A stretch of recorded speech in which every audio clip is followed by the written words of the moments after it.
सैयदना फारूक आजम रज़ी अल्लाह ताला अन्हु, आज उनका यौम शहादत भी है प्रॉब्लम। उनके लिए हुजूर अलैहिस्सलातु वस्सलाम ने फरमाया, ये भी सही बुखारी में, लौ काना नबियुन बअदी लकाना उमर रज़ी अल्लाह ताला।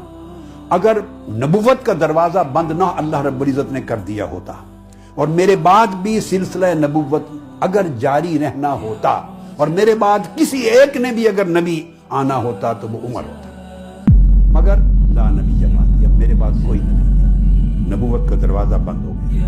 अगर मेरी उम्मत में मेरे बाद किसी एक शख्स ने भी नबी होना होता, ये पॉसिबिलिटी होती, तो वो उमर होता। फिर हुजूर सल्लल्लाहु अलैहि वसल्लम ने फरमाया कि अल्लाह ताला ने उमर की जुबान पर हक को जारी किया है, यानी उमर जो कहते हैं वो हक की अलामत होता है। सहाबा कराम के लिए हुजूर सल्लल्लाहु अलैहि वसल्लम ने फरमाया कि इनसे